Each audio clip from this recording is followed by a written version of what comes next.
Olá, pessoal do Biblioteca da Física. Vamos lá para mais uma questão, né? Mais um vídeo de resolução de questões. Dessa vez a gente também vai resolver uma questão do vestibular da UEMA-Sul, só que dessa vez é do ano de 2023. No caso, a prova é feita em 2022 e a prova é para o ano de 2023, tá? Vamos estar resolvendo aí a questão 43 de Física. E como a gente já consegue perceber aqui só olhando essa imagem, a gente sabe que é uma questão que fala sobre refração, né? Então, vamos lá. A refração diz respeito ao modo como os raios luminosos mudam de direção ao passar de material transparente para o outro. Primeiramente, Ibn Sal, matemático persa do século X, imaginou uma lei que ligava o ângulo de incidência de um raio luminoso ao ângulo de refração no segundo material. No entanto, essa ideia que configura uma lei foi descoberta no século 17 pelo astrônomo holandês Snellius, conhecida como Lei de Snell. A figura ao lado mostra a refração de um raio luminoso que passa do meio A para o meio B. Muito texto, né, gente? Como a gente já consegue ver nas outras questões até que a gente fez aqui do vestibular da UEMA-Sul, sempre contextualizam bastante, com bastante texto. Inclusive, se você tiver interesse, eu já fiz também aqui no canal duas outras questões da UEMA-Sul, só que do ano de 2025. Aí ele diz assim: tomando como base a figura, admitindo que os meios sejam homogêneos e transparentes, é correto afirmar que o índice de refração NB, o seguinte. O que é que a gente pode falar sobre o índice de refração? Certo, vamos lá. Vamos ver o que essa imagem aqui dá pra gente. Olha só. O que acontece na refração, né, de um raio luminoso? Ele muda de direção. Então, vamos analisar. O que era para acontecer com esse raio? Deixa eu dar um zoom aqui. O que era para acontecer com esse raio? Pelo princípio da luz, era para ele vir de forma retilínea, certo? Só que, o que foi que aconteceu? Ele se aproximou, ele veio para cá, ó. Ele se aproximou dessa reta aqui pontilhada, que a gente chama de reta normal, que ela faz 90 graus com esse meio que separa, essa linha que separa os dois meios. E ele se aproximou da normal. Quando ele se aproxima, a gente diz que a velocidade diminuiu, certo? Esse ângulo aqui, ó, diminuiu. Então, se esse ângulo diminuiu, a velocidade também diminuiu. Então, vamos escrever aqui.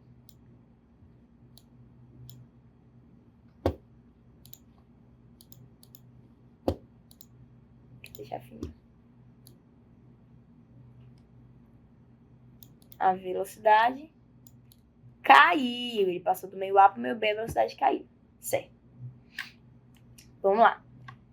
E aí, ele pergunta sobre os índices de refração, né? Só que, para isso, a gente precisa se recordar de como é que o índice de refração ele se relaciona com a velocidade. É por aquela expressão, né? Que diz assim, que o índice de refração é igual à velocidade da luz no vácuo sobre a velocidade da luz naquele meio. Por quê? O índice de refração de um meio, cada meio vai ter um. Então, aqui, para esse aqui de cima, a gente tem um NA, para esse aqui de baixo, a gente tem um NB. Isso vai depender das propriedades daquele meio, das partículas que compõem aquele meio, certo? E aqui embaixo é a velocidade da luz naquele meio, porque o C, como o nome já diz, é a velocidade dela no vácuo. Então, em cada meio, a luz vai ter uma velocidade. Se a minha velocidade ela é muito alta, o que acontece com essa fração? Ela diminui de valor, o meu N cai.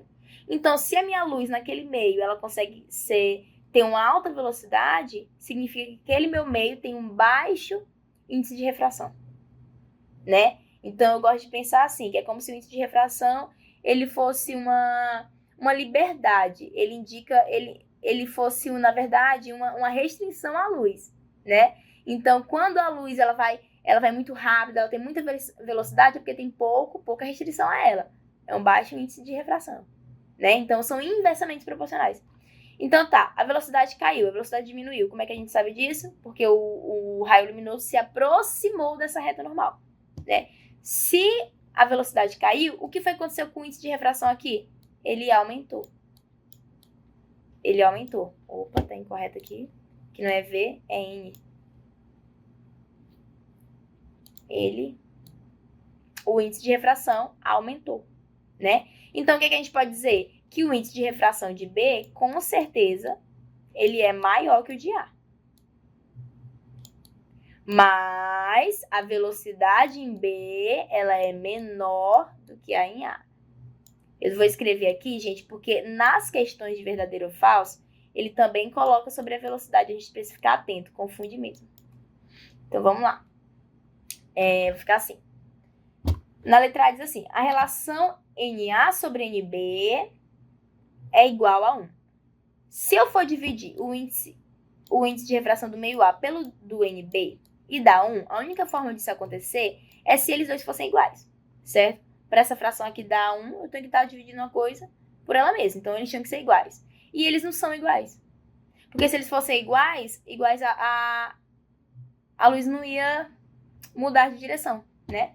Letra B. A relação NA sobre NB, entre os índices de refração absolutos dos meios A e B é menor que 1. Calma. Se essa relação aqui for menor do que 1, significa que é uma divisão entre... O que é uma divisão menor do que 1? Não são as divisões que dão 0, 0, alguma coisa? 0,5, 0,2, coisas assim. Então, é quando eu divido um número muito pequeno por um número maior do que ele. Então, essa alternativa está me dizendo que o NB, ele é maior que o NA. Maior que o NA. Né, ó? Tô dividindo uma coisa pequena por uma coisa grande. Então, o NB é maior do que o NA. E é exatamente o que a gente tem. Realmente, o índice de fração B é maior do que o índice de refração de A, né? Então, como ele quer aqui a correta, a gente sabe que é essa daqui. Vamos dar uma olhada nas outras pra gente saber por que não é. O meio A é mais refringente que o meio B? O meio A, ele não é mais refringente. Ele é menos. Por quê? Nele a luz consegue ir mais rápido. Quando ela chega pro meio B, é que a velocidade dela diminui. Tá vendo aqui a luz caindo? A velocidade dela diminuiu. Ou seja, aqui no B é mais refringente. Aqui a gente vai ter uma resistência maior à luz, à velocidade da luz. D, a relação NA-NB é maior que 1. Não, senão o NA tinha que ser maior que o NB, não é o que a gente vê ali. A velocidade de propagação da luz no meio A é menor do que no meio B. Aqui dá para confundir, né? Porque velocidade e índice. No caso, a velocidade ela é maior aqui e menor aqui. Então aqui tá errado. Tá errado. Então é a letra B, né, gente? É isso aí. Muito obrigada por terem assistido o vídeo até aqui. Continuem acompanhando o canal.